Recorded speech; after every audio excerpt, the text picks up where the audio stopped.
Thank you very much. Okay, so we're in chapter 12. Last week we had some general discussion about this chapter, and I want to continue with that, but I did want to focus specifically on several things within chapter 12. Chapter 12, of course, the main focus of chapter 12, it's a long chapter, but the main focus is on the bringing of the Korban Pesach. And in addition to the Korban Pesach, which is brought on the 14th day of the first month, there's a holiday which follows, which the Torah calls Chag HaMatzot. Pesach in the Torah refers to the day that you sacrifice the Korban Pesach, which is eaten at night. Then there's a 7-day holiday called Chag HaMatzot. So I'd like to begin with the following. The matzah plays a very central role in chapter 12. Among other things, the Torah says, let's find this verse. The Torah says, "Ushmaitem et hamatzot." Okay, you should find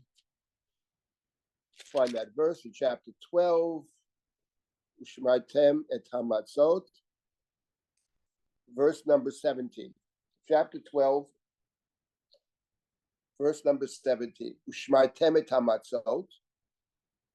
Ki b'etzem hayom hazeh hotzeiti et tzivotechem me'eretz Mitzrayim.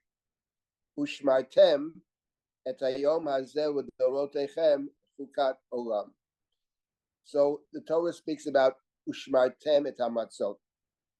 It's very unclear what that means, actually. The second half of the verse, ushmaitem et hayom hazeh, that's understandable. Ushmartem, they translate to observe. The word ushmar actually has several different meanings in biblical Hebrew. One of them is to guard or to watch out. A shomer is a guard. But the word ushmar can also mean to remember. As, for example, when Joseph has his dreams, and he tells his dreams to his father and to his brothers, the brothers were jealous of Joseph. V'aviv shamar et hadavar. Father kept it in mind. He recalled it. He was thinking about it. So over here, the idea of this day, Shmartem et hayom hazeh, this day shall be observed, that we understand. We have in terms of Shabbat. Later on in this very book, V'shamru b'nei Yisrael et HaShabbat, or the Ten Commandments in the book of Devarim, Shamar et yom HaShabbat u'kadsho. That we understand. But what does it mean to say ushmartem et hamatzot? So the JPS translation I have over here translate, you shall observe and in parentheses, the feast of unleavened bread. They're taking matzot as standing in for the holiday, Chag HaMatzot, which it may be possible, but it doesn't say that actually. It says ushmartem et hamatzot. So the Talmud, the rabbinic tradition, takes it in a different direction. It is to say that the matzah itself should be washed or guarded. It's called matzah shmura. You have to be very careful with matzah, lest it become chametz. So when you're kneading the matzah, you have to be careful that it shouldn't turn into chametz, because the Torah in this very chapter, and in the next chapter, by the way, talks about the prohibitions revolving around chametz, which are two different kinds of prohibitions. One is to eat chametz, or things that have chametz, and the other is to have no chametz in your possession. Maybe we'll talk about that later. Both in chapter 12 and in chapter 13, it talks about not possessing chametz. So I want to tell the following little story. When I was much younger, and I was actually, as a kid, I started to be asked to read the Torah on Shabbat in the synagogue, about Korah, which I love to do. And I started, wasn't every single week. In the beginning, it was, time to time.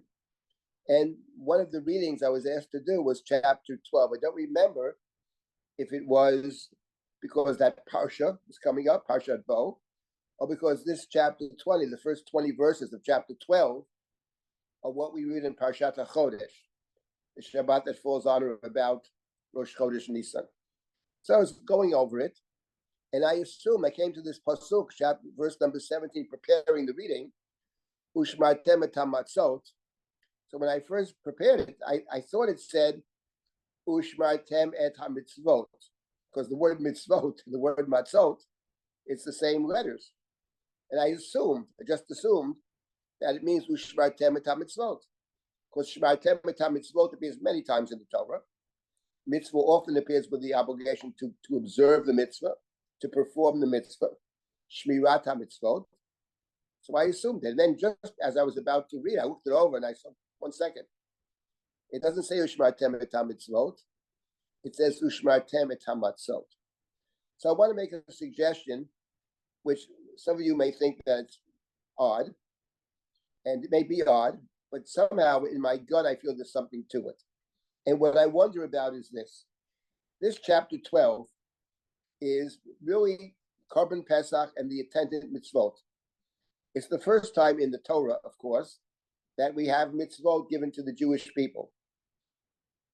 Because in the book of Breshit, there are just a couple of mitzvot or observances in Sefer Breshit.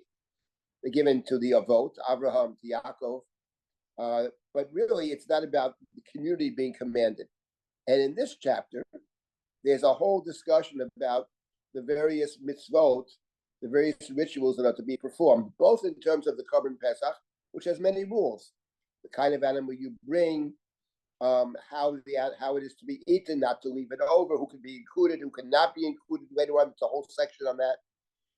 And then we have other mitzvot, starting with matzah and not having chametz. And there'll be other mitzvot as well. So I was wondering whether Ushmartem et hamatzot, actually, whether it's not intentionally written that way, because you can read it as, if you're not careful, Ushmartem et hamitzvot. And the point is this, I was thinking about this in terms of the Passover Haggadah. Because in the Passover Haggadah, in one of the sections of the Passover Haggadah, we all remember, the Torah speaks about children. Keneged arba banim dibra Torah. The Torah speaks, as it were, of 4 children who ask questions. And the Haggadah says one is the Chacham, one's the Rasha. Chacham mahu omer. What does the Chacham ask? Well, what is the Chacham's question? And the Haggadah cites a verse from the book of Dvarim. Moa edot v'achukim v'amishpatim asher tziva Hashem elokecha etchem. What are these edot? What are these testimonies? Chukim and mishpatim, different kinds of laws, ordinances that your God has that God has commanded you. That's the question of the Chacham. And in the Haggadah, if you remember, the answer that we give the Chacham is Tish the Chacham ki hilchot haPesach ein maftirin achar haPesach afi koman. Teach the Chacham the rules of the Pesach. You can't eat after you eat the Korban Pesach, which is understood generally speaking. So one possible interpretation means teach this child everything about the Pesach up to and including the last one. Because after the Pesach is eaten, there's no more, you can't eat after that. The last thing we eat, the Seder, the Afikomen, which represents the Korban Pesach. So teach the Chacham all the laws of the Pesach, everything, up and including the last law. Now, when you think about that section of the Haggadah, and you look at what the Chacham is asking, what are these rituals and laws that we've been commanded? When you open up the Chumash, and you look at the Chumash and Sefer Devarim, and you see what the Chacham is saying, what the child is saying, the child is not asking about Pesach. It's nothing to do with Pesach, actually. The child is asking a completely different question. All these observances, all these mitzvot that we are performing, what is the point? What is the point about mitzvah in general? Not about the Pesach, they do Pesach. And the answer is yes. God took us out of Egypt. God brought us to the land on condition that we observe these mitzvot. And this will be a guarantee for us, says the Torah, that if we observe the mitzvot, God will continue to watch over us. So the point is that actually in the Chumash, the question is about all the mitzvot. But what the Haggadah does, interestingly enough, is it transforms the question about all the mitzvot to a question about the Pesach, to a question about the Seder. In other words, what it's suggesting is that actually the ritual of Pesach, the Korban Pesach, maybe the Seder in general, is actually a sort of microcosm of the entire Torah. And if you understand the Seder, you will understand the Torah. The child wants to understand. I want to understand all about Judaism, all the laws, all the rituals. And the response at the Seder is, oh, why don't you let's understand the Seder? Because if you understand the Seder, that is a reflection of, a representation of all the Edot and the Torah and the Chukim and the Mishpatim. And I'm wondering about that now in reading this Pasuk, Ushmartem et HaMatzot, which I mistakenly was going to read Ushmartem et HaMitzvot as a kid. But the truth is, it was a very sensible mistake, because every other place in the Torah, when it would say Ushmartem et HaMitzvot, and actually here is the first time that we have mitzvot. So I think this idea of this ritual, the Pesach and the Chag HaMatzot, standing in, as it were, reflecting the entire Torah, makes a lot of sense. And I'll add to this something else, which I think is an interesting idea. When somebody, the Talmud understands this process, in other words, what takes place within Mitzrayim, and then going to Sinai, the journey to Sinai, and the sacrifice after, as we stood at Sinai after we accept the Torah, the Talmud in Tractate Yevamot understands that to be a model for conversion, that the Jewish people became Jewish, as it were, through these practices and through the acceptance of the Torah. But the question the Talmud asks is, when somebody says, I want to be Jewish, I want to understand Judaism, we say, well, you have to understand something about Judaism before you become Jewish. But the Talmud says, well, if you're going to teach the person the whole Torah, they'll be there for a lifetime. It takes a lifetime. You can never learn the whole Torah. So therefore, we don't teach the whole Torah. The Talmud says we give a sample. Miksat mitzvot chamurot, miksat mitzvot kalot. We give a sample. And what I'm wondering about is, if we think about what we're studying in that sense, that the book of Exodus is not just about people, families becoming a nation, but becoming a Jewish people, which the book defines as serving God. Send the people out, they shall serve me. And yes, it does end with building a sacred space, with building a Mishkan. But to some extent, I think it also involves accepting God's rule. And here we have exactly, so in other words, this idea that this particular set of observances, the Korban Pesach, and all that comes with it, can be seen as part and parcel, one might say, of actually becoming Jewish, or becoming a Jewish people.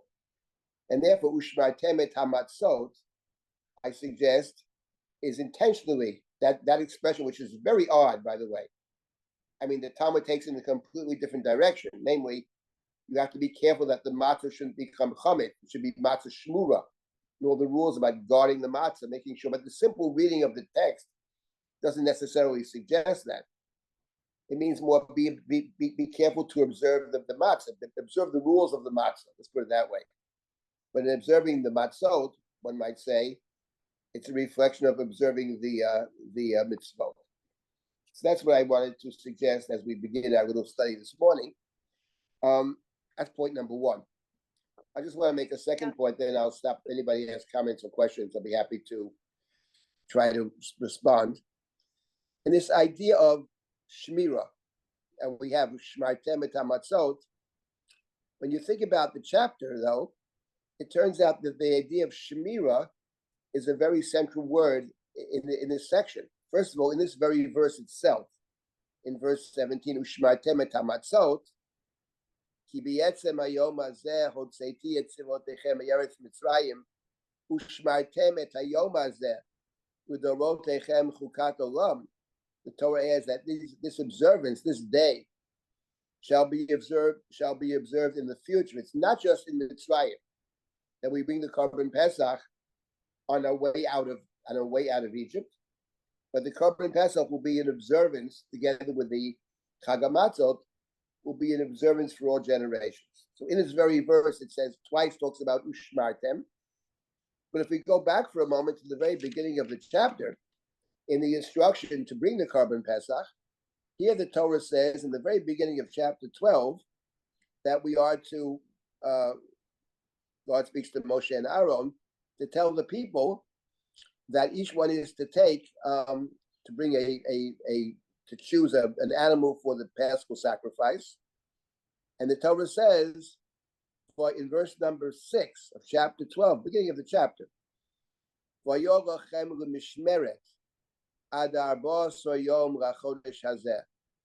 the Korban Pesach actually is to be chosen before the day that it is sacrificed, slaughtered. In other words, it's the sacrifice of the Korban Pesach. The Pesach's on the 14th of the month, the 14th day of the month. But the choosing of the Korban Pesach is on the 10th day of the month.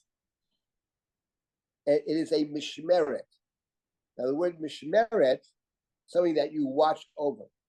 And the word mishmeret in the Torah is sometimes connected to something which has a certain amount of sanctity to it, holiness.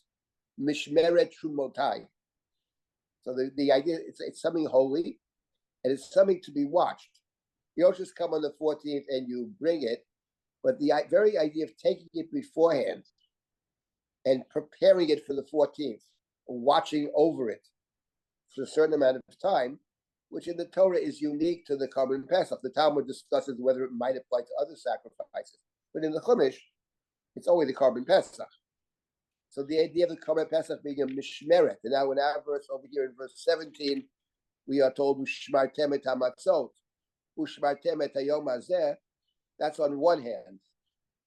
On the other hand, and then later on again in verse number 24, and we'll get to that verse in a couple of minutes, in terms of the way that sacrifice is to be brought, smearing the blood on the doorpost and the lintel. Ushmartem et hadavar hazeh. You are to observe this davar, this ritual, you and your children forever. I'll get back to that verse later, verse 24.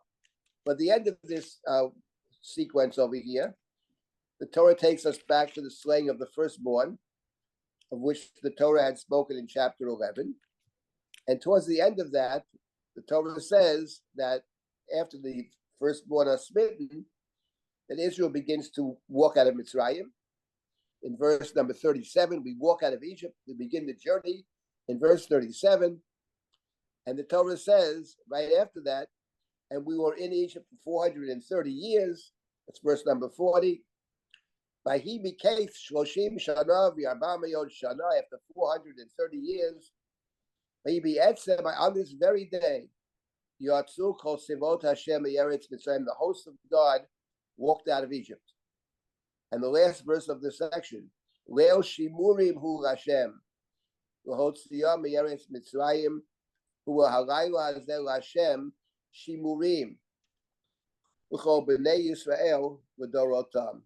It was for God a Leo Shimurim. Now, what does Leo Shimurim mean, actually? So, there's a whole discussion about Leo Shimurim and in some of their liturgical poems that some people recite on the holiday of Pesach, which have a focus of Leil Shimurim. So sometimes it's translated as a night of watching, that God said, I was watching over us on this night. But I think another possible interpretation of Leil Shimurim, it's a night that God had prepared. In other words, God is Aviv Shamaret Hadavar. Jacob remembered, and was perhaps even awaiting the fulfillment of Joseph's dreams. Aviv Shamaret Hadavar. Lo Shimurim Hu Hashem, the Torah suggests this is a night that God is waiting for. The whole process of redemption takes us back to the covenant with Abraham, the Brit Ben Abitarim. That from one standpoint, we had to undergo a great ordeal to be able to leave Mitzrayim. But this night, this very night, is a night that God actually waits for. This is also a theme of the Passover Haggadah, that HaKadosh Baruch Hu Chishev et HaKetz, the Haggadah says, God is calculating the time when we would leave Mitzrayim. So from one perspective, we have an obligation to Lishmar, a mishmeret, Ushmartem et hamatzot, ushmartem et hayom hazeh, ushmartem et hadavar hazeh. That's from one side. From the other side, it's Leil Shimurim Hu Hashem, Shimurim Uchol B'nei Yisrael L'Dorotam. And the point I wanted to make about this, then I'll stop and take any comments or questions. The point I wanted to make, yes, the word Lishmar appears 7 times. That is correct in this chapter. I mentioned 6 of them. It appears 7 times. And 7 times means it's a highlighted word. And the point I wanted to emphasize over here is the idea of mutuality. That when we think about the Exodus from Egypt, mutuality in more than one sense. Mutuality because actually the story of the Exodus from Egypt is a fulfillment of the covenantal promise made to Abraham back in chapter 15 of Breshit. And covenant, by definition, is a two-sided agreement. Some people don't think it's always two-sided, but I do. I think it's always two-sided agreement. Each side makes a commitment. So it's mutual in that sense. But it's mutual in a different sense. And that is, when we think about the Exodus from Egypt, and we think of it this way because basically it is the case, I would say that for the most part, we didn't do very much to leave Mitzrayim. We are the recipients of God's grace. God brings about the plagues. We're not bringing about the plagues, nor did we split the sea. So all of that was from God's standpoint. And I think what the Torah is suggesting here with this Korban Pesach and the matzah and the Shemira and all of that is that there's got to be there's a human element as well. Here, for the first time, there's a sense that we also did something. That's not just a gift, but that it may be largely God's doing, but we also have a responsibility to participate in those things that make it possible to lead, the Korban Pesach, the matzah, etc. That the Shemira is both. It's God is a Leil Shimurim from God's standpoint, but we have been commanded to be Shomer as well. So there's a two-sided, each side is actually participating, not in the same measure, no doubt, but we also had, before we could possibly leave, we have to participate. And that's why, actually, that Makat B'Cholot is actually set up in chapter 11. Moshe says to Paro, at midnight or around midnight, there's going to be Makat B'Cholot. And one gets the sense at the end of chapter 11 that this Moshe is talking on the 14th. Tonight, it's going to be Makat B'Cholot. Then you have the whole story of chapter 12, the Korban Pesach. Takes you back to the beginning of the month and then the 10th of the month. So the Korban Pesach is there because what the Torah wants to emphasize is, yes, it's God's doing. Yes, Makat B'Cholot is totally God, but we also did something to prepare ourselves to leave. That's what I want to say about Shemira, and I'll be happy to take any comments now from anybody. Yes, Rabbi Silber. Yep. What particular elements, prescriptions of the Korban Pesach make it clear that this is an encounter? How is this Korban different than perhaps other Korbans? Well, the Korban Pesach, I believe, the idea of the Korban Pesach, apart from the fact that simply it's what Moshe had said all along, we have to serve God. What I emphasized in the sessions that we've had so far is that, first of all, it is everybody bringing the sacrifice. In other words, the people are all serving God, which is what Moshe had intended to begin with. Moshe had asked Paro, let us go to the desert to bring a sacrifice. And Paro refused. And finally, we bring the sacrifice inside Egypt. It's finally possible to do that. That's number one. But number two, and I think I emphasized this last week, that in my opinion, the Korban Pesach is what enables Israel to survive the encounter with God. The encounter with God is dangerous. Standing in God's presence can be very dangerous. No mortal may see me and live. And one way to survive the encounter is to bring a substitute or a proxy. The idea of sacrifice as the idea of substitution. That's the point that I was emphasizing last week. So we encounter God by bringing the sacrifice, which actually places ourselves, we're able to bring the sacrifice in some sense to stand in God's presence, and the sacrifice affords a measure of safety or of security. But at the end of the day, the idea of the Korban Pesach, I would formulate it this way: if becoming a people in the book of Exodus, it means a people means those who have experienced God. Ultimately, there'll be the two great revelations in this book: the revelation of Sinai, and then the revelation of the Mishkan, the God V'shachanti b'tocham. Those are the great revelations which are part and parcel of becoming a people.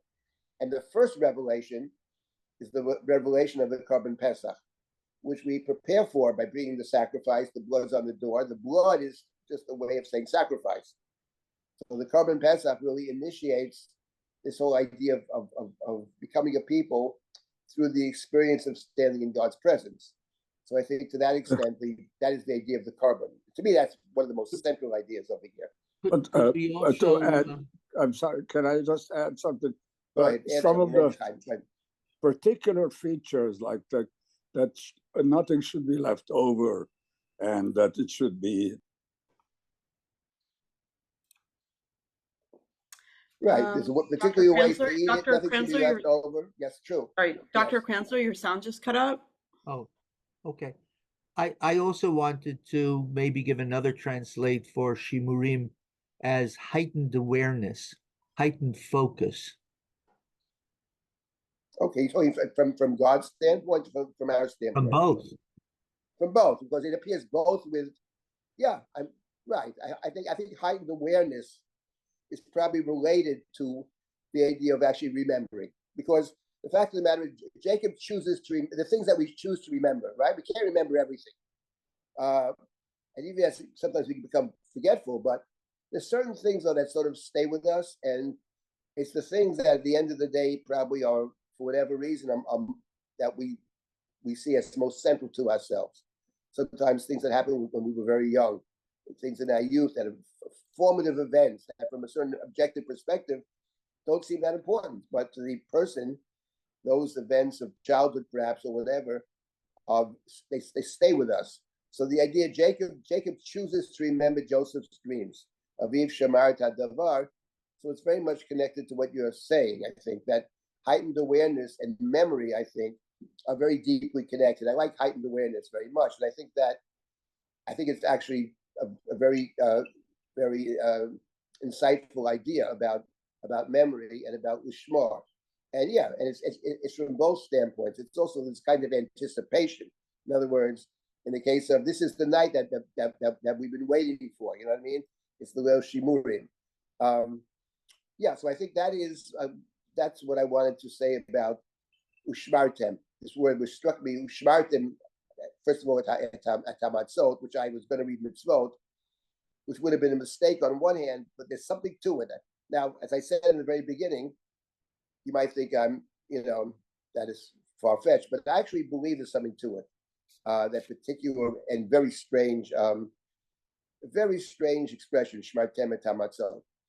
And then the idea of shmira in general, and the idea of mutuality, the idea that basically the Gemara says it in a different way. The Gemara says that mitboseth, the pasuk in Yechezkel that we see at the Seder also, the man walking by sees the newborn wallowing in her blood, and the Midrash comment dam pesach v'dam milah, that what enabled us to survive Egypt is actually we had some sense of identity, even though we to some degree lost the sense of our Jewish identity, but the pieces of it that actually remain. And the Korban Pesach and the Milah, the two observances, because you can't eat the Korban Pesach if you're a man, if you're not circumcised. We'll get to that later on. So the Dam Pesach and Dam Milah, that's the human initiative. That's what we have to do to be able to leave Mitzrayim. Yes, Debbie, what do you want to say? There are two questions in chat. Can we please get to them? Sorry. Go ahead, yeah. Go ahead. Everybody can ask. We'll get to all the questions. But there are just two questions in chat that I don't want to fall aside. Leah Fine points out, Yesh kasher Sorry, I just wanted to know if there was like matzah shmura, if there was some connection Right. Matzah Shemura is the drush on Ushmartem and Hamatzot. It's very much connected to it. It's the idea of preparing the matzah from beforehand. It's a theme we have in the chapter with the Korban Pesach. You don't take it on the 14th day, you take it on the 10th day. It is a mishmeret. It's exactly parallel to what the Torah says about the Korban Pesach. The idea that, and maybe, again, could be a good drasha, but in our tradition, I think we always prepare for the event. Whatever the event is requires preparation. Pesach, 30 days before you start talking about the holiday. Yom Kippur, you have the 10 days of Tshuva. Rosh Hashanah, the month of Elul, the 3 weeks before Tisha B'Av. It's a tradition which understands that you can't just jump into the experience. You need to prepare it. And the idea of this matzah, which is, I said, it's really the first mitzvah that we have, that it requires preparation and thought. And in general, it's what the Ramban says about Shabbos. Sacharet Yom HaShabbat L'Kadsho, says the Ramban. It doesn't mean observe on Shabbos. It means observe it on Sunday. For the next Shabbos, that your week revolves around Shabbos. The calendar revolves around Yetziat Mitzrayim, etc. So it's something which I think has sort of immense implications for our tradition in general. I think it's something very true about it in general. And the idea of Shmura Matzah, as it were, of guarding the matzah from early on to make sure that it's not chametz, that is part of it. And I would just add one other point about matzah shmura. We're learning the chumash here, but I would say that matzah shmura strikes me as actually very interesting. The Torah says in this chapter and the next chapter, and not only may you not eat chametz, you can't have chametz in your possession either. Lo yera'eh and lo yimatzeh. And here we have an interesting idea. The question is, why not? Why can't you have chametz in your house? And one possible reason is because if you have chametz in your house, you might end up eating chametz. After all, chametz is something that you can eat all year round. It's not something that's forbidden to eat. On the contrary, lechem mishnah, it's a mitzvah. So therefore, you might mistakenly, if it's lying around, you might mistakenly pick up a piece of bread and eat it. So the Torah says, don't have it around. Lo yira'eh v'lo yimatzeh. And that's actually an interesting idea, because we know that within the rabbinic tradition, there are dozens, probably hundreds of rabbinic ordinances to make sure that you don't make a siyag la Torah. To guard against violating the Torah, the rabbis built fences around the Torah. But here we have a very interesting concept, I would say a siyag doraita. It's where the Torah makes a fence around the Torah. So in other words, the rabbinic tradition of making fences may in fact, one could argue, it's rooted in the Torah herself. That the Torah herself builds fences around Pesach and maybe also fences around idolatry. Don't bring it into your house. Don't bring the idol into your house. Because the Torah in several places warns what might happen if. So I think the Matzah Shmura fits very nicely into that framework. So there were more questions? Who else has? Just a comment from Ruth Shane pointing out the 7 shamos in chapter 12, that being that 7 being a auspicious number. There are 7. That is true. I counted them myself. I mentioned 6 of them, but there are in fact 7 shamos here. And again, we know that the number 7 is one of those, as Suto pointed out in many places and was picked up by many, that very often a word that's repeated 3 times or 7 times or 10 times. It's one of the ways that the Torah is, in the Tanakh in general, is calling our attention to a word that's kind of underlying word, underlying idea. Yes, thank you for that, and it's very true. Now, Debbie has something to say as well. Yeah, it struck me along the lines of what you were saying, that if I'm not mistaken, I think you had once mentioned that there are only 2 mitzvot aseh that you are punished if you don't do, and one is Korban Pesach and one is Bris Milah. That's true. The Gemara says that, right? And Chiyuv kares is the chiyuv kares if you don't do right. So that would definitely go along the lines of what you were saying. 100%, right? And it underscores, right? We said it underscores the idea that Pesach in a way is a kind of covenantal mitzvah, right? And then I wanted to ask you, I know that, there's that story with Yoshua at Gilgal that they did Milah before Korban Pesach. Did they do Mila in Mitzrayim before Korban Pesach? I mean, there's no record of that. Well, there is no record of it. We don't know. We do know that later on in this chapter, it talks about the people that can't eat the Korban Pesach, called Oreo or Yochabo. There's a verse later on. An uncircumcised man may not eat of the Korban Pesach. The Torah doesn't say one way or the other. The only story we have of Mila and Mitzrayim is Moshe going down to Egypt, having not circumcised his son. That's the only story we have about Mila, but it's very hard to know. Again, I have no answer to that. But the presumption is yes, because it says in Sefer Yoshua that all the years of the desert, they in fact were not circumcised. So it sounds like, they fundamentally, whatever the reason is, that Sefer Yoshua talks about, Baderech, whatever it was, but it is very striking. But in any event, the Mila is in fact brought up later on in this chapter together with the Pesach, which is, as you point out, another connection between the two of them. I'll come back to the Pesach as the centrality of the Pesach in a few minutes. I think we'll get to that in a few minutes. I just wanted to begin with these thoughts, okay, about this chapter in general. Okay. Okay, let me see now what we will. Let me get to something else over here about this chapter. And as I mentioned last week, whatever, in chapter 11 already, there's mention about the plague, the 10th plague, the plague of the firstborn. And the truth of the matter is that the 10th plague, because the way it's set up, as we saw in the Chumash, 3, 3, 3, and then the 10th plague. The 10th plague is somehow different than the others. Something that God does, Moshe has no role whatsoever in the 10th plague. God alone is doing everything. But more than that, if we think back towards the beginning of the book, there's something very interesting. That when Moshe finally agrees to go down to Egypt, Moshe, resisted God's directive for about 2 chapters. At the end of the day, he's going down to Mitzrayim. So, fine. And God says to Moshe, now he's already headed down to Mitzrayim, or he's about to go to Mitzrayim. This is found in chapter 4. I'll read you what it says in chapter 4.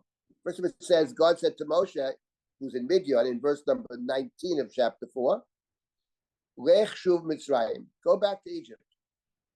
All the people that want to kill you, they've all died. Safe to go back. There are no people out there who want to kill you. That's what God says to Moshe. So Moshe hears this, and in the next verse, he takes his wife and his children. He mounts them on the animal, Chamor, and he sets out to go back to Egypt. And he takes the staff with which to do the miracles, right? It's in verse number 20. In 21, God speaks to Moshe. God says to Moshe, listen, you're going down to Egypt, you're going to perform all these miracles, right? All these miracles. Perform them before Paro. Asitam lifnei Paro. And I'm going to harden his heart. God warned Moshe from the beginning. It's not going to be so simple. He's not going to listen right away. He's going to be stubborn. I'm going to harden his heart. El Paro. And when that happens, say this to Paro. Ko amar Hashem. B'ni bechori Yisrael. Israel is my firstborn son. For amar elecha. Shalach et b'ni v'yavdeni. And I've told you, send my son to serve me. Fatzma'en v'shalcho. You refuse to send him. Hinei anochi horei. I'm going to kill your firstborn son. So that is, in other words, this is before Moshe even gets back to Mitzrayim to begin with. It's funny that this message God tells Moshe on the way down to Egypt. Oh, by the way, I forgot to tell you something. You're going to tell Paro if he doesn't listen, I'm going to kill your firstborn son. Moshe was hesitant to go in the first place. And the idea of confronting Paro and threatening to kill his son, that might, now that Moshe is headed down he has the wife and the kids, and they're traveling down there, and he's committed. By the way, there's another piece of information, But my point is, that from the very beginning, before any of the plagues, no, he hasn't gotten there yet. What God says to Moshe to warn Paro about is actually the 10th plague, and God gives a justification. The Torah's justification is you've mistreated my eldest. You've thrown the boys into the river. Says God, okay, I'm gonna punish you the same way. I'm gonna kill your firstborn. You know, whether this is the way we see justice in our contemporary eyes, let's leave that out. But the point is, the warning of Makat B'chorot is found already. This is in chapter 4, before he even gets there. So Makat B'chorot, in other words, all the other plagues and all that is one thing. But this is the plague that God informs Moshe about before he even gets there. It's never gotten there yet. B'ni b'chori Yisrael. And in chapter 11, Moshe is told to tell Paro about this plague, about the killing of the firstborn, and then we have the interruption of chapter 12, and all the laws of the Korban Pesach, and the actual firstborn, the plague of the firstborn, is found in chapter 12, verse number 29. So I did want to say something about the plague of the firstborn, and then I'll stop afterwards, any comments, questions, or whatever.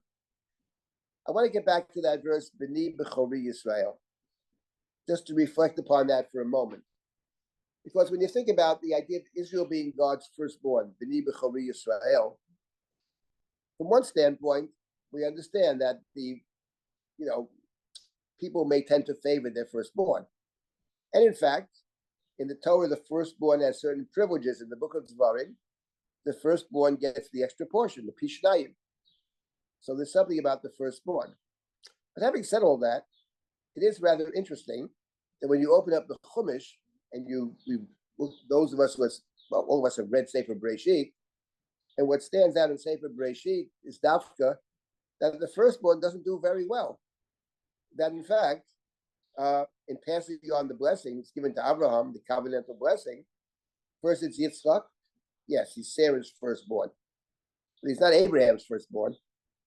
And then you get to the next set, Esav and Yaakov.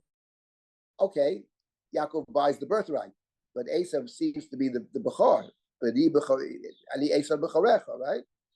Yaakov tries to purchase it, but at the end of the day, the blessing goes to Yaakov, not to Esav. And when you get to the next generation, again, the firstborn is Ruvain. He's passed over altogether in terms of primacy, right? Yet Jacob says, blessing his children, blessing all of his sons, he says, right?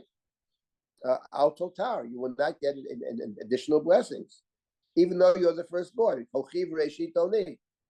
And in fact, the primary two sons of Jacob are, first of all, Judah, who's the youngest of the first four. Reuven, Shimon, Levi, Yehuda, he's the youngest. And then there's Joseph. He is Rachel's firstborn, but he's 11th in terms of the children. Sons, he's 11th, maybe even 12th in terms of the overall children, count Dinah. So the point is, one can make a very strong case that the Torah is actually protesting the idea, or it's saying that the fact that you happen to be born first doesn't necessarily mean that you are deserving of the primary blessing. It should be a meritocracy, whenever you're born in the order. And in point of fact, in Sefer Breshit, it will be very hard to make the case that the eldest necessarily is worthy of the blessing. It doesn't seem to happen. And now we come to our verse here in the beginning of Exodus. B'ni b'chori Yisrael, Israel is my firstborn. Now that idea of Israel being the firstborn or the first does appear elsewhere in the Tanakh. But the reason I wanted to raise this as a question over here about B'ni b'chori Yisrael is for a different reason. And that is that we have over here the choosing of the firstborn. And in fact, in chapter 13, maybe we'll discuss this next week, the very chapter 13 begins, Vayidaber Hashem el Moshe le'mor, Kadesh li kol b'char. Peta kol rechem b'nei Yisrael b'adam u'v'abheima liyu. God said to Moshe, God speaks to Moshe, consecrate to me, sanctify to me every firstborn, man and beast. The first of every womb among the Israelites is mine. So we have this idea of the Bechar. There's a carbon Bechar, and there's also the Bechar apparently has been chosen. Now, exactly chosen to do what is a very good question, because the Chumash never says explicitly what they're chosen to do. But they seem to be chosen, and the commentaries discuss what this chosenness was all about. Now, having said all that, let me get to the little point that I'd like to make about the Bechor. And that is that when you open up a different book of the Torah, the book of Bamidbar, that we are presently reading in the synagogue, of course, and you look at the book of Bamidbar, there in the book of Bamidbar, we are told that the Bechor is being replaced. The Bechor is replaced in the book of Bamidbar by the Levium. And in fact, in the census that's taken, because the book of Bamidbar, book of Numbers, it begins with the census. And the Torah talks about taking a census of all the tribes. And the tribe of Levi, though, is to be counted separately. Tribe of Levi is to be counted separately because they have a different task. They have a different set of tasks. So they count, that's one reason they counted separately. But the Torah also says in the book of Bamidbar, V'hayu li haLeviyim, that the Levium, says God, are mine. In other words, and let's just find that verse when the Torah speaks about God choosing the Levium, because it appears in more than one place in the book of Bamidbar. Let's see if I can find that rather quickly. Let's see. Where is this? Over here. At the end of chapter 2 of Bamidbar, we have it. How v'yim lo hotpa k'du b'toch b'nei Yisrael, kasher tziva Hashem et Moshe.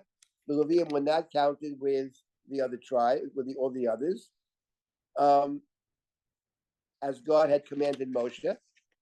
God had commanded Moshe to count the Levium separately. Okay, that's also found even in chapter 1 of Bamidbar, verse 47, right? Verse 48, 49. Achat matei Levi lo tifkod, v'yet rosham lo tisa b'toch b'nei Yisrael. Don't count them with the other tribes. They're counted separately. Right. So the Levium are counted separately. They have a separate task.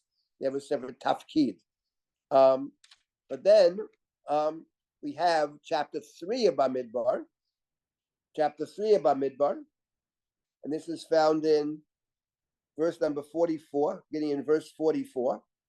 Vayidaber Hashem el Moshe lemor, kach et halviyim tachat kol bechor b'vnei Yisrael, yet be'emat halviyim tachat be'emtam, v'ayu li halviyim ani Hashem. So God said to Moshe, very striking verses. God said to Moshe, take the Levium instead of replacing, right?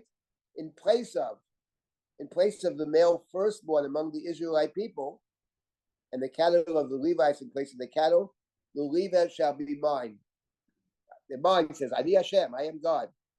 So here, it's not just that the Levium, it's explicit in the Torah actually, that the Bechor is actually replaced. The Bechor is replaced by the Levi. The Levium are mine, says God. And they counted separately. And the Torah goes so far, very striking, in this very chapter, in chapter 3 of Bamidbar, and the Torah says, Eit peduyei hashlosha v'hashivim v'hamatayim ha'odfim ha'haviyim mi-bechor b'nei Yisrael v'lokachto chameshet shkolim lo-gulgolet v'shekel ha'kodesh tikach esrim geva ha'shekel v'notata kesef li'aron u'vanov peduyei ha'odfim b'hem. So the Torah says like this. The Torah says the Levium replaced the Bechor. The problem is, in the book of Numbers, we have numbers for how many Levium there are and how many firstborn there are. And it turned out that there were more firstborn than there were Levium. So every Levi replaces a Bechar, but you have 273 Bechar more than the Levium. So there's nobody to replace them. So they are to donate money, give the money, the 5 shekels. It's like sort of Pidyon HaBen, very similar idea. They need to give the money instead of themselves, and they are no longer to serve. It sounds like from this actually that the special role of the Bechar was to serve. That's what it does sound like, and many of the commentaries assume that. The Ramban, for example, that what the Levium end up doing, which is serving in the temple. They are sort of helpers. The Levium have 2 roles. They're helpers to Aaron. They help the Kohanim. They have particular roles within the temple. They close the door of the temples. They guard the temples. They sing in the temple. They have roles. The Levium are also in the Torah represent the people. They stand between us and the temple. They make sure we don't enter the temple in an inappropriate way. If we do such a thing, we're in danger. You can't just walk into the temple. So the Levium have that role as well. So it sounds like, given all this, that the Bechor initially have this role, and the Bechor is replaced by the Levium. So in other words, coming back to the B'ni Bechori Yisrael, right? That I sanctified, I took the Bechor for myself, but then that's in Sefer Shemot. Then when you come to Sefer Bamidbar, then suddenly the Bechor is actually being replaced. I had one thought I wanted to mention here about this idea of replacing the Bechor with the Levi, and then I'll stop and take any comments, questions, or whatever. And that's the following thought. The Levium were consecrated through a ceremony. And we're not studying the book of Bamidbar now, but you should be familiar with this. The ceremony in which the Levium are consecrated is described in some detail in the book of Bamidbar at the very end of chapter 8. Very end of chapter 8. It's actually almost the entire chapter. Towards even the 5th pasuk already, there's a process which the Levium have to undergo to be worthy of serving God. That's a long process over here. They undergo a certain ritual. They stand before Aaron. They stand before the Kohanim, the so-called waved. And the Levium are handed over to Aaron in verse number 19 of chapter 8. So there's a whole process over here. And as it says in verse number 19, they also are a buffer between Israel in general and the temple.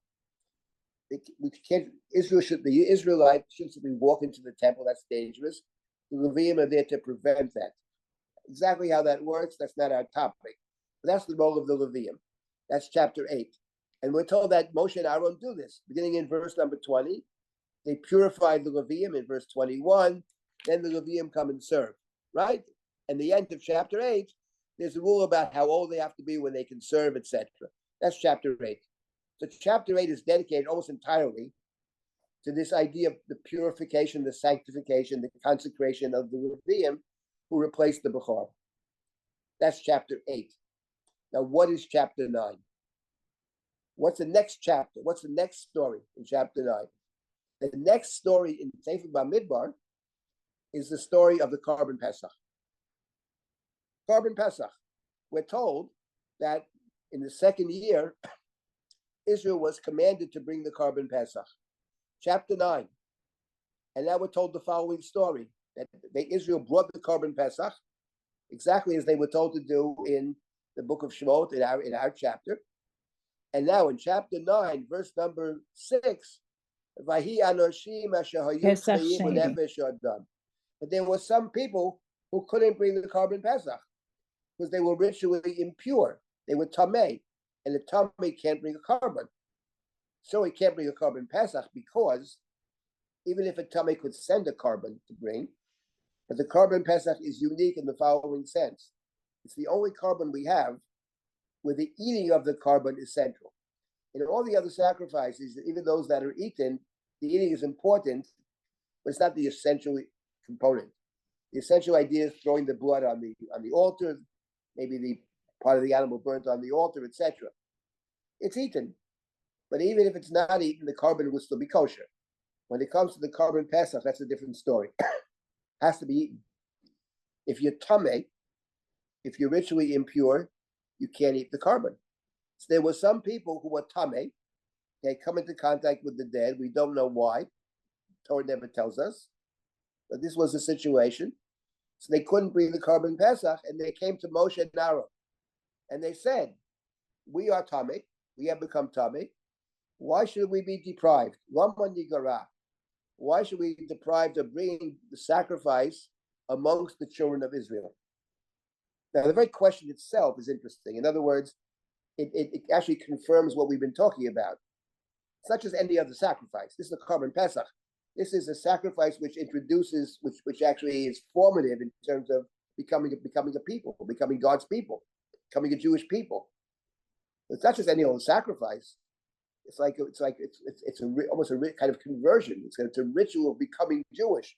We're Jewish. Okay, we happen to be tameh. The Medrash says they were carrying Joseph's coffin. Maybe they were doing a mitzvah. No, they found a dead body. You have to bury it. It's a mitzvah. Did nothing wrong, but we're tameh. Why should we be deprived? And Moshe says, "Wait here." Aaron says nothing. Moshe says, "Wait here. Let me see." Moshe is sympathetic to their request. He doesn't know how to handle it. He knows the rules. Can't eat it. You can't bring it. Well, what is this? He says, "Wait here. Let me see what God has to say about this." Moshe is very sympathetic. And what God says to Moshe is, we have a new idea of a Pesach Sheni. Yes, they can't bring the carbon, but we're going to give them an opportunity. 30 days from now, they can purify themselves, and they'll be ritually pure, they'll be tahar, and they'll be able to bring the carbon Pesach, and that's true not just for them. This is a new rule. We make up a new rule, the idea of the Pesach Sheni. So I had the following little thought about this parasha over here. And what strikes me is that it is quite interesting that the choosing of the Bechor, the Torah links up to Pesach Rishon, right? To that night. That night, God appeared throughout Egypt and smote the firstborn of the Egyptians, but those who stayed inside the house, the firstborn of the Israelites, they were spared. That's the carbon Pesach. And the fact that they were spared, the Bechor of Israel was spared, as opposed to the other firstborn, means God says that they've been sanctified to me, they've been consecrated to me. That's story number one. Story number two, we have the following idea, that the Leviim are to replace the Bechor. The Torah never says why, by the way. The Torah never says why, but we can hypothesize as to why. But in conjunction with the Leviim, the very next story is Pesach Sheni. So what are we to make of this striking, I would say, parallelism between Pesach Rishon and Bechor, Pesach Sheni and Levi? So I want to make the following suggestion, and then I'll stop and take comments and questions, which is this. Why, in fact, are the Leviim counted separately? Why are they counted separately? So the Torah, later in the book of Bamidbar, it sounds like they counted separately because they don't get land. The census, the second census, is clearly about who will possess the land, and the Leviim don't have their own land. The Leviim are given land by all the other tribes. That makes total sense. The problem is that in the beginning of the Sefer Bamidbar, it never says a word about the land. Nothing about it. That's not the reason that's given. The reason you count them separately, Matei Levi Lo Tifkol B'toch B'nei Yisrael, is because Atoh Hafked Al Haviyim, they have a separate task. Among them is to guard the temple, to be a buffer between Israel and the temple.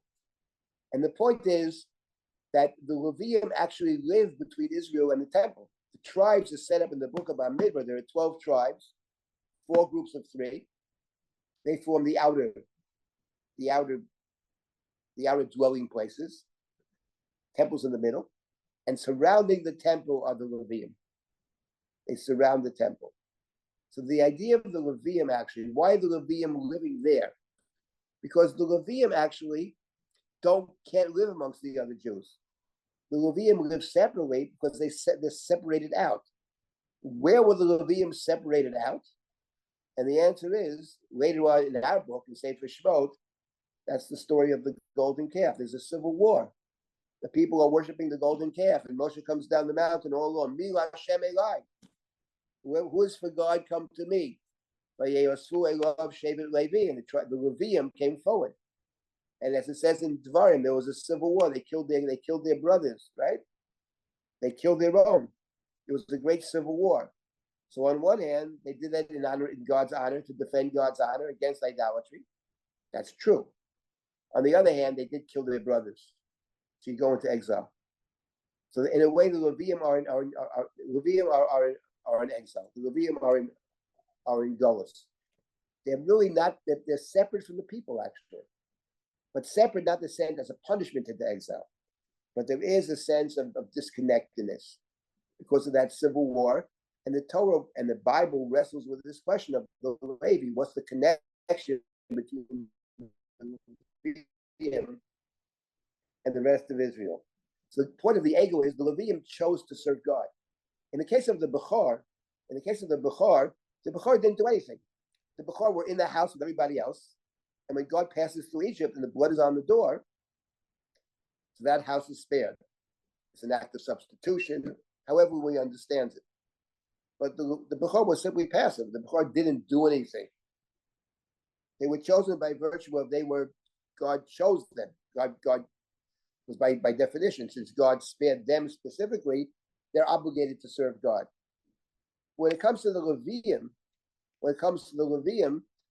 they actually chose God. Milu Hashem Elai. They're the ones that chose. And therefore, I don't think it's an accident that the parsha that the Torah connects to the choosing of the Levium is actually Pesach Sheni. Because the idea of Pesach Sheni is the following. There were people who were excluded, and actually legitimately excluded. They were Tameim. Maybe it wasn't their fault, maybe it was their fault, but in point of fact, they're excluded. These people came to Moshe and said, we are excluded by law. By law, we're excluded. Nothing we can do about it. But we don't want to be excluded. We want to be part, and we know it's against the law. We know the law makes that impossible. On the other hand, we have to want to find a way to be included. And Moshe is sympathetic. Moshe says, wait here. And then we have the idea of Pesach Sheni, the second chance. You can bring the Korban Pesach in next month.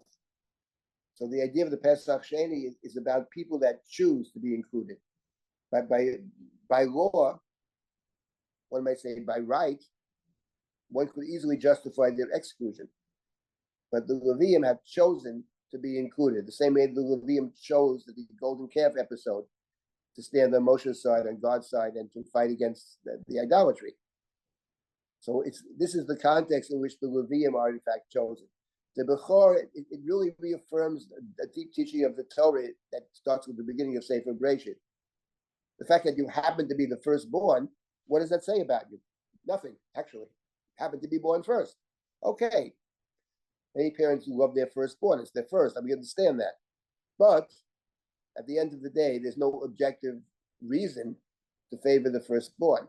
So at the end of the day, we should see about the Bechor being chosen in Sefer Shemot. That's the beginning of the process. But as we move through the Chumash, at the end of the day, the Torah says, no, the ones who should be serving are the ones who actually choose to serve. And in the Chumash, that's actually the Levi. That was my thought about the Bechor. Let me stop here and take comments or questions.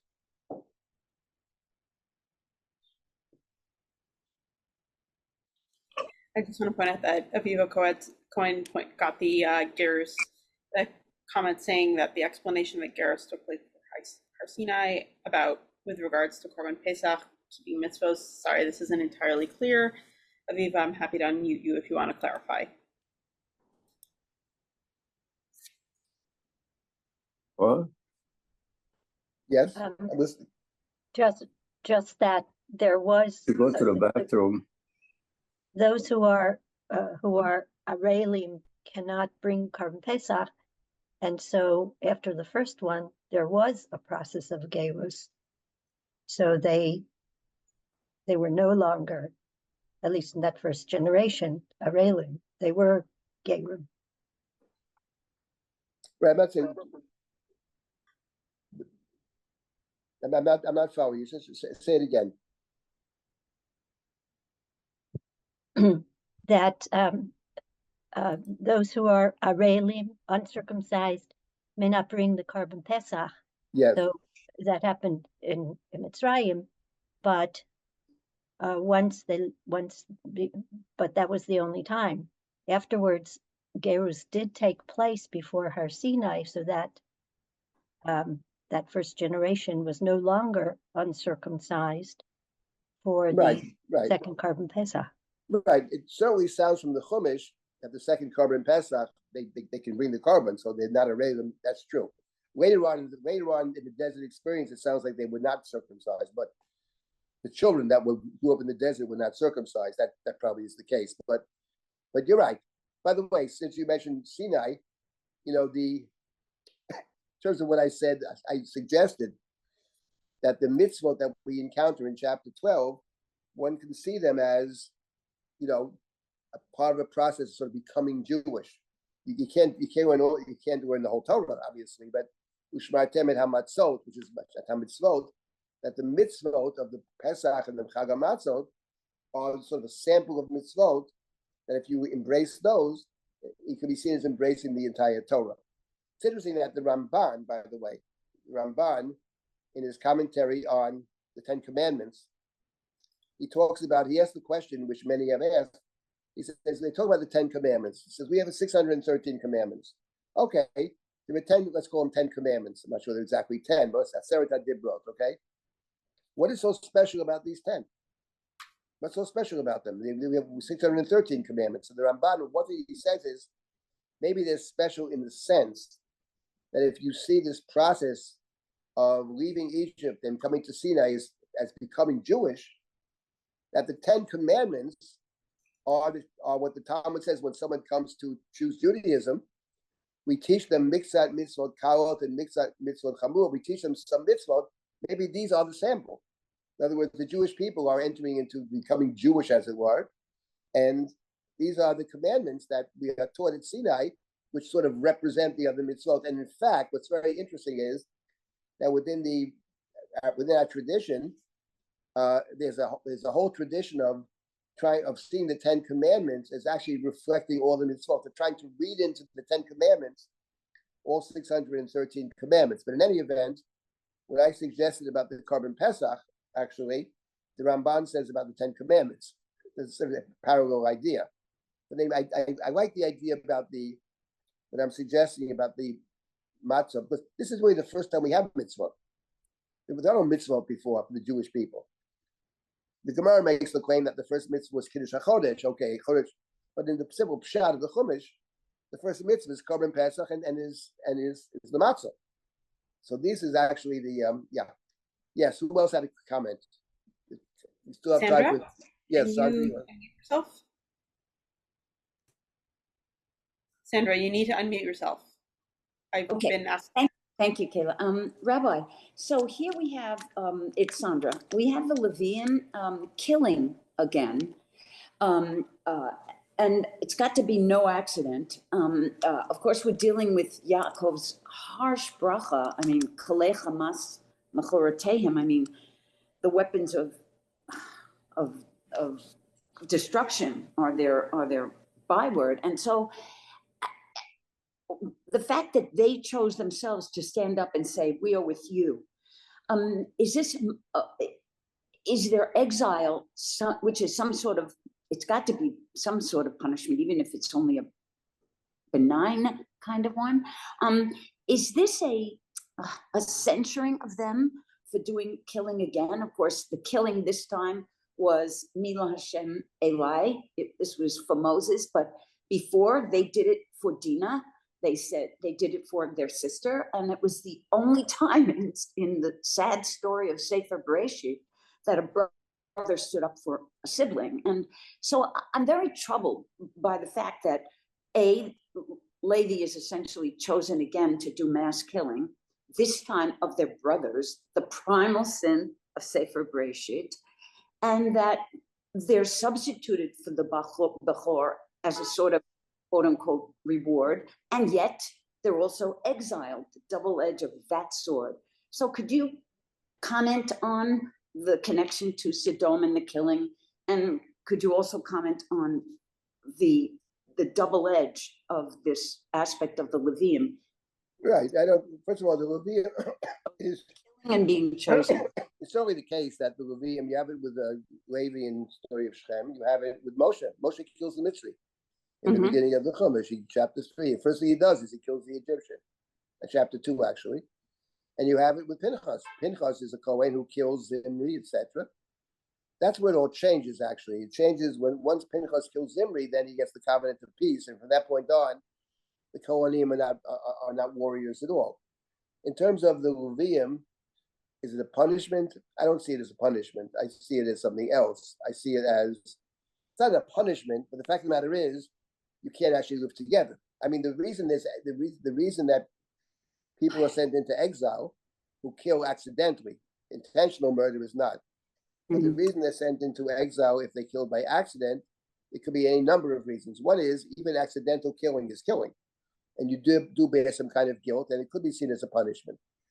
But the other reason it's actually seen as a kind of protection. In other words, the fact of the matter is, you can't live with the other people because there's too much animosity, because there's grudges, because of whatever, and the Torah then requires that the accidental murderer be sent away for everybody's, for society's protection, I would say. So in the case of the Levium, it's a very strange punishment because at the end of the day, they do dwell separately, but they dwell closer to God. I mean, they're living next to, in other words, they're not being sent away to some, Alcatraz or something like that. They're sent away right next to the temple, and they're going to do work in the temple. So it's hard to see that as a punishment. I mean, it's yes, it's the idea of separation, and I think that what the Torah, I believe, is in the book of Bamidbar certainly is saying is that there are all kinds of fissures and there are all kinds of, divisions within society. Every society has divisions. What the Torah is concerned about in the book of Bamidbar is how can we learn to live with these divisions? There's always going to be tensions. There's always Joseph and the brothers. It never gets fully solved. The question is, can you create a society in which there are these tensions, but there are other overriding concerns which make it possible for people to live together? That, I think, is the challenge of the book of Bamidbar. It's a challenge of every society, actually. How can we live with disagreement? It's a challenge of a base medrash. I mean, I think when I started Drisha, and to this day, we all kinds of new programs now. The fact is that it's not a place that has one point of view. There are a lot of different kinds of people, and we welcome all kinds of different people that come, different kinds of commitments. Can you have a Beit Midrash where people with different points of view can come to learn together? They don't have to agree with each other, and they know they don't disagree on many things, but when they're coming to learn, we're learning from each other. So I don't see the Levium as their particular exile as a punishment. I see 2 points. Number one is, in point of fact, there's got to be animosity. Someone kills you, even if it's justified, okay? Even if the killing is justified, it still creates animosity. And the second thing is that as you describe the process, which is certainly true, when you get to Pinchas, it actually changes. When you get to Pinchas, he gets the covenant of peace. And there it's very striking. Someday we'll get to Pinchas, but Pinchas kills his brother. He kills Zimri. Zimri is the head of the tribe of Shimon. So you have Levi killing Shimon in that case. Shimon and Levi were the co-conspirators. They act together in Sefer Bereshit. In the book of Bamidbar, it's Levi killing Shimon. And from that point on, the role of the priesthood is totally defined. It's covenant of peace. You don't find priests as warriors. You have the Chashmonaim. That's not in the Bible. In the Bible, the priests are not. They don't have weapons. David runs off to the city of priests. Do you have any weapons? Oh, we have Goliath's sword here. Otherwise, there are no weapons. The priests don't carry weapons. And in fact, it's forbidden to have weapons in temple are mutually exclusive. So it's a longer conversation. But again, the idea of the Miklat of going into exile is often a punishment. In the case of the Levium, I don't read it that way. Okay. Okay, I'm going to have to stop at this point, 11:15. Okay, so we'll continue next week. And my email is dsilber@drisha.org. Any comments or questions? please address them to me and send them to me. Thank you, thank Okay. you. Very good. And Have a thank you good- to have- everyone who is, have- thank you to have a everyone good- who had have a good questions day. that we couldn't get to. Thank you for coming to us and learning today. Take care, everyone, and have a good day. Thank you. What a show.